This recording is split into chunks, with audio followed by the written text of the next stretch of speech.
All right, Adam, you were, if anybody's watching on the video side of things, you can see Adam is a different shade in this for this podcast than he was in the last one. Looking pretty good. Went down, got some R&R before we're heading into this football season that we think is going to be wild and wacky. And Dustin, you, on the other hand, didn't take any time off. And this is where we'll start the podcast here, where we're going to head over, and if people want to go to your Twitter thread, I'm not going to call it a rant. I'm just going to call it a thread at Dustin Gouker. People can take a look and see one of the things that you have really started to talk about on a weekly basis is just the fact that, you know, listen, there are sites out there that are almost masquerading as sites that are trying to do the right thing, when really, if you dig a little bit deeper, that's not necessarily the case.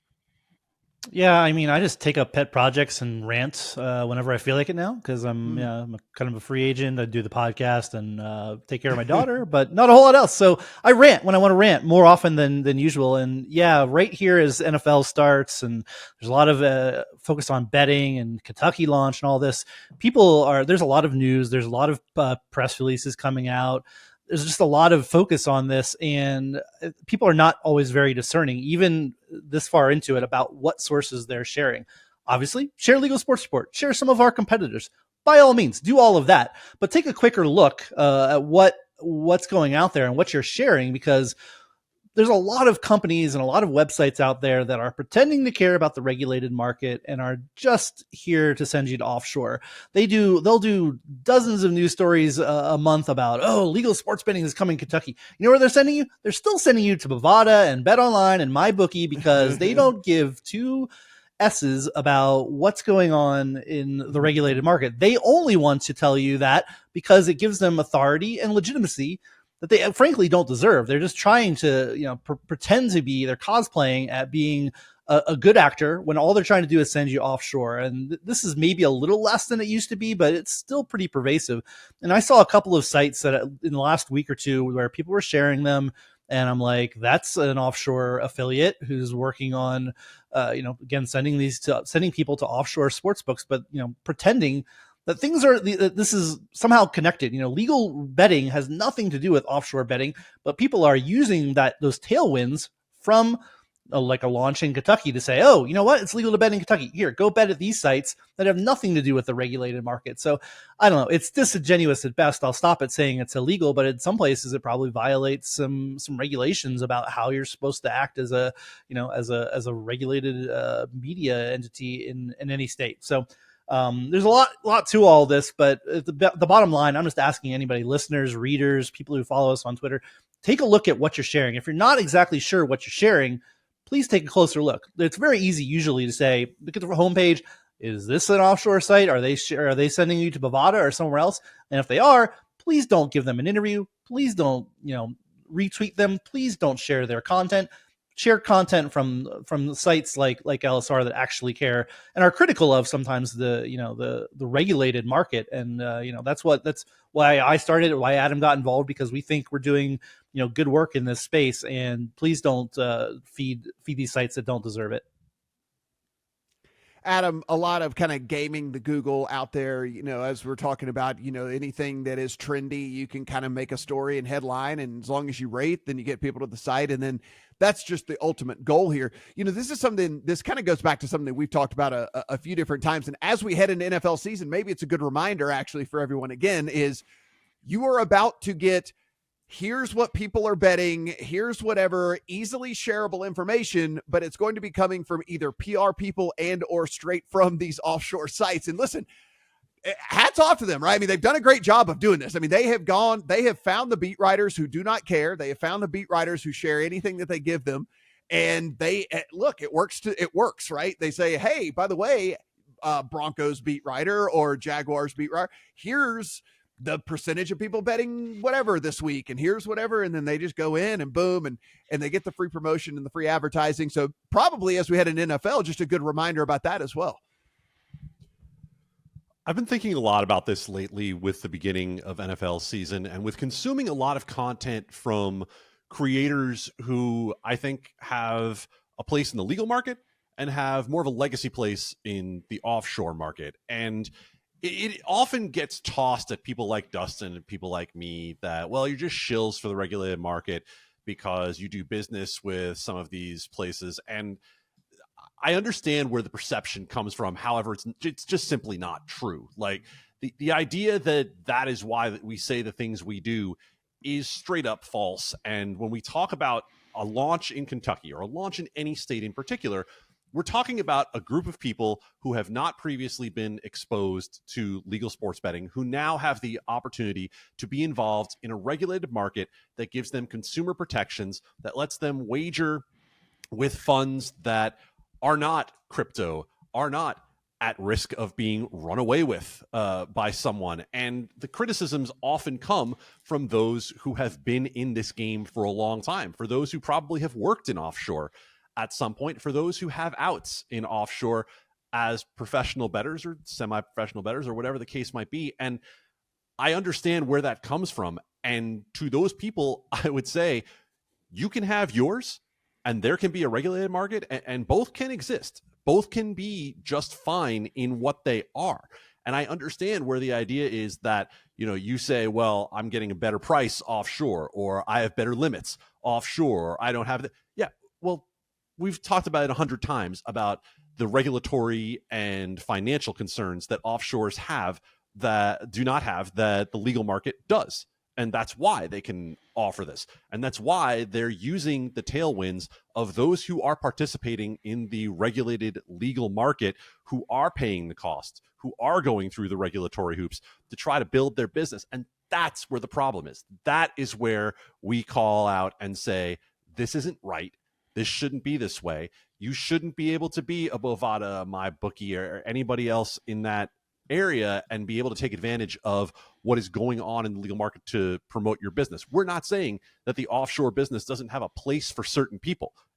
It's not ours to say whether it does or doesn't. However, when we talk about the growth of legal and regulated sports betting, we are talking about people writ large. We are talking about the greater American people who are watching sports broadcasts, who don't know anything about this, who are getting involved for the first time. And for that average consumer, for the 95% of people out there who are going to be doing this, there are protections involved in the regulated market. There are ways of being part of this that do not carry nearly the risk that the offshore market does. And that's what we've been talking about for, 5+ years on this podcast, and a long time before that as well.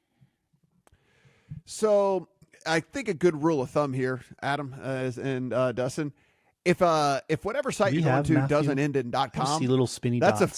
the first thing you should be a little skeptical, right? If it's like a dot and then a couple of letters or a dot, like maybe I'm heading to some sort of weird site out there. And then also, it doesn't matter if it's actually called Bet US, or it could be All American Sports. You don't hear Matt either, right? Whatever, anything like that. I could name, Adam could name, Dustin could name our sports book anything we wanted to. It does not mean that it is actually US based or that it is actually legal. So another thing that you can look at whenever you're going through all of this is maybe do just even the smallest bit of research for stuff like that as well. Of course, that's one of the things that we see a ton, right? I mean, guys, we're in this market, and I know we're hypersensitive to this, and I am fully aware that I'm so immersed in the bubble that when I do see a beat writer from an NFL team say, hey, guess what?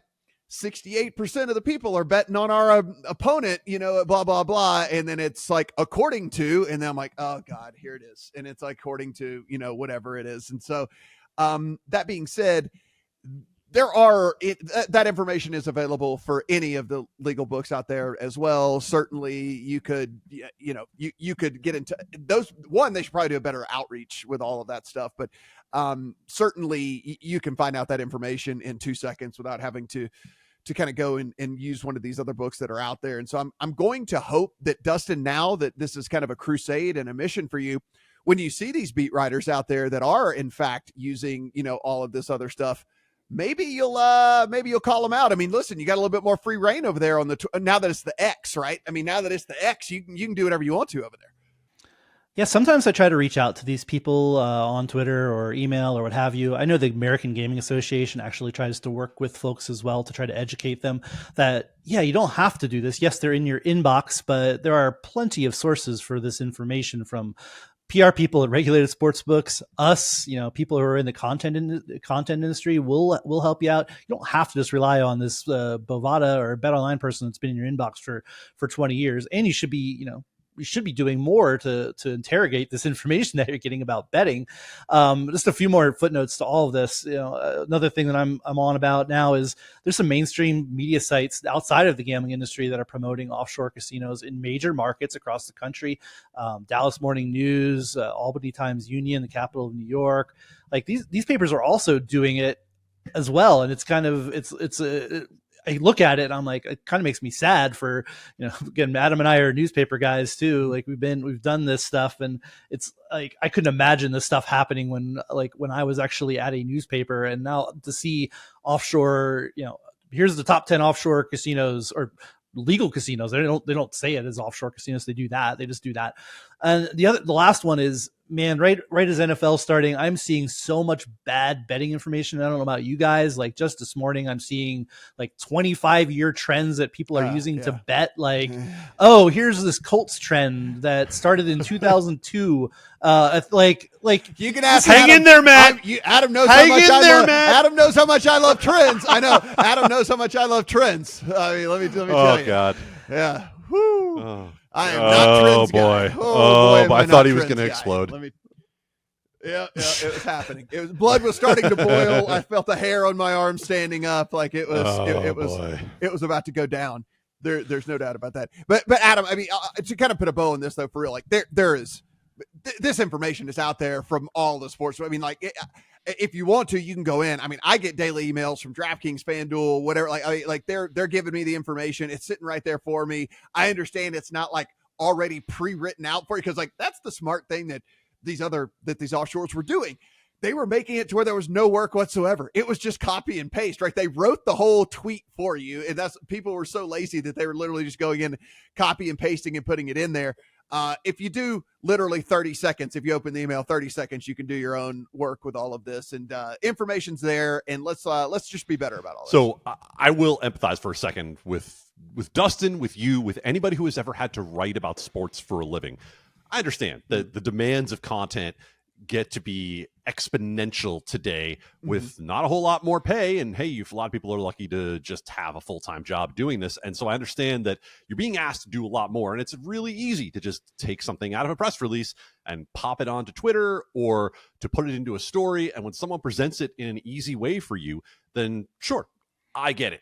We might be asking you to do what feels like an extra step, and you might be saying, I don't care whether it's regulated or not. I just want to be able to do my job easily. I hear you and I feel it, but I also feel like there's always a better way, and there's always a better way that doesn't require you to do like 10 steps more.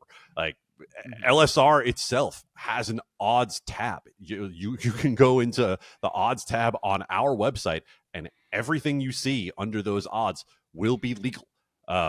You have these bet splits that are being put in front of you, and I mean, Matt and I could probably go off on bet splits a little bit too, and how they're not exactly the most instructive thing in the world, but that it is easy content for you. Like that's also available through a number of sites like ours and like others in our network. So I get it. You're being asked to do something that takes you out of your routine and adds a little bit more work, but it really is one of those greater good things in the end. I know we're getting off script a little bit here. It's more of a kind of us just sitting around roundtabling here for this episode. But as we do head into NFL season, guys, I mean, anecdotally for me, and I understand that we are still a couple of days from kickoff, I actually have not seen a ramp up in ads. I haven't seen any of that so far. I mean, I guess we will have a much bigger sample size whenever we do this podcast next week as to what's going on. But like, I've not gotten the big push of like, hey, pre-sign up so that you can bet on Thursday for kickoff and stuff like that. My TV has basically not been off for the last several days, obviously, as I prep for everything and everything is running on. I have not seen any sort of uptick. Am I just missing it? Or have you guys seen anything? Adam, you anecdotally, have you seen anything? So I feel like I've seen a lot of the free-to-play kind of stuff, and that's been pretty big push. I can also tell you I was getting, where I was on vacation, I was getting a Canadian feed from Sportsnet, and I was getting every BetMGM ad possible for quite a long time.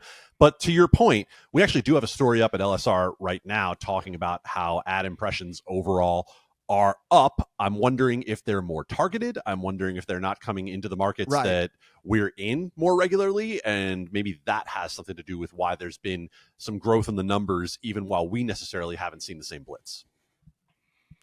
Yeah, Dustin, I guess that's something we don't really think about. I mean, this stuff can be targeted, right? I mean, it doesn't necessarily have to be national. It doesn't have to be a major ad buy on any of these major networks. You could go in and these could be much more localized. And maybe that's what we'll see this year, right? I mean, the markets that the books feel like are still ripe for the picking, as opposed to the ones that are a little bit more mature. Maybe it's not national buys. Maybe it's more targeted stuff.